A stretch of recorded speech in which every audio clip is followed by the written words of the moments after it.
এখানে যেটা দেখতে পাচ্ছেন সেটা হচ্ছে ডেইলি স্টার পত্রিকার একটি ইন্টারন্যাশনাল পেজের একটি গুরুত্বপূর্ণ একটি হেডলাইন।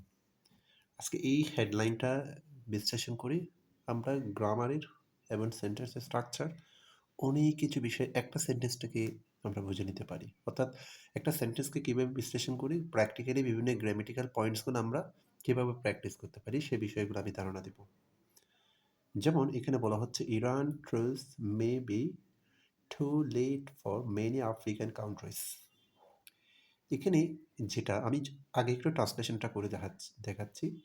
এখানে ট্রুস মানে হচ্ছে যে যুদ্ধবিরতি চুক্তি, যেটা সাময়িক যুদ্ধবিরতি চুক্তি, অর্থাৎ ইরানের সাময়িক যুদ্ধবিরতি চুক্তি মেবি হতে পারে টু লেট, এটা অনেক দেরি হয়ে গিয়েছে ফর মেনি আফ্রিকান কান্ট্রিজ, অনেক আফ্রিকা মহাদেশের দেশের জন্য এটা অনেক লেট হয়ে গিয়েছে, এইভাবে বলা হচ্ছে। অর্থাৎ এখানে যে ইরানের যে সাময়িক যুদ্ধবিরতির চুক্তি হয়েছে ইউএসের এবং ইরানের মধ্যকার যে চুক্তিটি, সেটা অনেক লেট হয়ে গিয়েছে।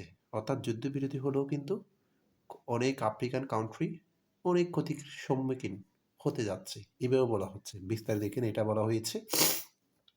আচ্ছা, যাই হোক, এখানে আমরা যে বিষয়টা প্রথম যেটা আমরা দেখব সেটা হচ্ছে এ মে, এটা হচ্ছে একটা মডেল ভার্ব, যেটা পসিবিলিটি অর্থে ইন্ডিকেট করা হয়, কোনো কিছু হতে পারে, সম্ভাবনা, সেক্ষেত্রে মে হয়। আর এটা হচ্ছে যে অক্সিলিয়ারি ভার্ব, আর ভি হচ্ছে এখানে মেন ভার্ব। হ্যাঁ, অর্থাৎ এটা একটা ফাইনাইট ভার্ব। এবং ইরান ট্রুথ, এটা হচ্ছে একটা সাবজেক্ট। সাবজেক্ট যখন একাধিক ওয়ার্ড হয় তখন এটাকে বলতে হবে একটা ফ্রেজ, এবং কোনো সাবজেক্ট যদি ফ্রেজ হয় সেটাকে নাউন ফ্রেজ বলতে হবে। অর্থাৎ সাবজেক্টে যদি খুব সিম্পল বিষয় একটা ওয়ার্ড থাকলে, শুধু যদি ইরান থাকতো তাহলে এটা নাউন। যখন ইরান ট্রুথ দুটা ওয়ার্ড, একের অধিক ওয়ার্ড থাকলে তখন এটাকে নাউন ফ্রেজ বলতে হবে। তাহলে ফ্রেজ আইডেন্টিফিকেশনে যদি কোনো সেন্টেন্সের সাবজেক্ট বা অবজেক্ট থাকে সেটাকে আমরা বুঝে নিতে পারি, সে ফ্রেজটা অবশ্যই নাউন ফ্রেজ হবে। এখানে যেটা সেটা হচ্ছে যে তাহলে একটা ফাইনাইট ভার্ব একটা সাবজেক্ট, আমরা বলতে পারি নির্দ্বিধায় এটা হচ্ছে একটা সিম্পল সেন্টেন্স। তাহলে একটা সিম্পল সেন্টেন্সের বৈশিষ্ট্য কি? যে সেন্টেন্সে একটা সাবজেক্ট থাকবে, একটা ফাইনাইট ভার্ব থাকবে, সেটাই হচ্ছে সিম্পল সেন্টেন্স। আচ্ছা, এখন যে বিষয়টা আমরা জানি অক্সিলিয়ারি ভার্ব চার প্রকার: to be, to do, to have, modal verb. To be am is are was were, to have have has had. এই যে অক্সিলিয়ারি ভার্বগুলো মেইন ভার্বও হতে পারে, যেটা অক্সিলিয়ারি ভার্বও হতে পারে। কিন্তু মডেল ভার্বের মধ্যে মডেল ভার্ব কখনো শুধু অক্সিলিয়ারি ভার্ব হবে, মেইন ভার্ব হবে না। অর্থাৎ মডেল ভার্ব যে সেন্টেন্সে থাকবে সেটা অবশ্যই একটি মেইন ভার্ব থাকতে হবে। এখন যদি কোনো কারণে মডেল ভার্বের পরে মেইন ভার্ব না থাকলে, সেন্টেন্সটাকে কারেক্ট করার জন্য একটা মেইন ভার্বের না থাকলে সেন্টেন্স হয় না বিদায়, তাই সেন্টেন্সটাকে কারেকশন করার জন্য একটা বি আনতে হবে। এটা কিন্তু মাথায় রাখতে হবে যদি মেইন ভার্ব না থাকলে। এখন প্রশ্ন হতে পারে বি মানে am is are was were, তো বি ভার্বগুলো না আসে বি কেন আসে? বি ভার্বে বেস ফর্ম হচ্ছে এখানে বি, অ্যাম ইজ আর হচ্ছে প্রথম ফর্ম, ওয়াজ ওয়ার হচ্ছে ফার্স্ট ফর্ম, বিন, বিন হচ্ছে ফিফি ফর্ম। তাহলে সবগুলো থেকে এটা কেন আসে? কারণ মডেল ভার্বের পরে বেস ফর্ম বিদায় অন্যগুলো গ্রহণযোগ্য হয় না, তাই বিও আসে। এটা একটা বুঝলেন মডেল ভার্বের পরে কখন বি আনবেন। আবার আসেন এখানে যে টু, আমরা জানি এ টু এটা একটা প্রেপোজিশন, এটা হচ্ছে যে কোনো একটা লোকেশনকে দিকে বোঝাতে, টুয়ার্ডস। আর এ টু মানে হচ্ছে যে বেশি, বেরি, টু। এই টুটা হচ্ছে একটা অ্যাডভার্ব।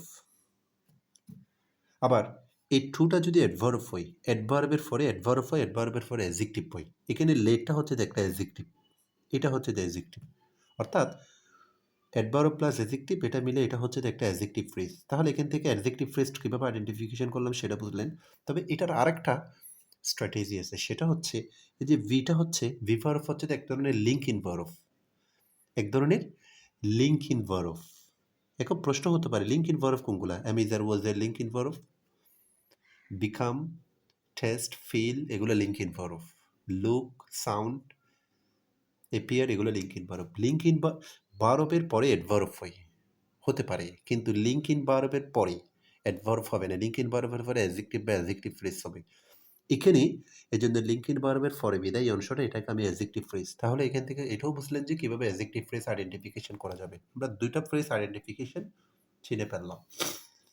এরপরে মেনি আফ্রিকান কান্ট্রিজ, এই যে যেখানে মেনি থাকবে সেটা হচ্ছে একটা কাউন্টেবল নাউনের ডিটারমিনার, এটার পরে সর্বদা নাউনটা ফ্লোরাল হবে, ফ্লোরাল কাউন্টেবল নাউন, এটা একটা বুঝলেন। আর একটা এই যে এটা ক্যাপিটাল লেটার কেন হলো, কারণ এটা একটা প্রপার নাউনের থেকে অ্যাজেক্টিভ হয়েছে, অর্থাৎ এটা যদি নাউন হয়, নাউনের আগে অ্যাজেক্টিভ হয়, এখানে আফ্রিকান এটা অ্যাজেক্টিভ, প্রপার নাউন যখন অ্যাজেক্টিভ হয় তখন এটাকে বলা হয় প্রপার অ্যাজেক্টিভ, এটা একটা proper adjective, proper noun proper adjective, first letter যে কোনো সেন্টেন্সে যে কোনো জায়গায় চলে সেটা হচ্ছে যে ক্যাপিটাল লেটার হবে। আচ্ছা, আবার যদি প্রশ্ন করা হয় এই যে দেখেন এতটুকু পর্যন্ত যদি পরীক্ষায় আন্ডারলাইন করা হয় সাপোজ, তখন কি ফ্রেজ বলবেন? তখন আমি বলবো এটা হচ্ছে যে একটা নাউন ফ্রেজ। কেন? এই যে এটার আগে একটা প্রেপোজিশন আছে, প্রেপোজিশনের পরে নাউন বা নাউন ফ্রেজ হয়। ফ্রেজের স্ট্রাকচার অনুসারে মুখস্থ বিদ্যা দিয়ে কখনো ফ্রেজ আইডেন্টিফিকেশন করতে যাবেন না। ফ্রেজ কতটুকু আন্ডারলাইন করা হয় এবং কতটুকু আন্ডারলাইনের উপর ভিত্তি করে প্রশ্নটা করা হয়, এর আগে কী আছে পরে কী আছে এগুলোর উপর ভিত্তি করেই অ্যান্সার করতে হবে। আবার এখানে আরেকটা বিষয় যদি দেখি, মানে এই যে ট্রুসটা যদি নাউন হয়, ইরান যদিও এখানে নাউন, প্রপার নাউন, কি দেখেনি ইরান কিসের শক্তি? ইরানের যুদ্ধবিরতি চুক্তি, তাই ইরান ট্রুসকে মডিফাই করেছে, তাই এখানে ইরান কিন্তু অ্যাজেক্টিভ, এটা কিন্তু নাউন হয়নি।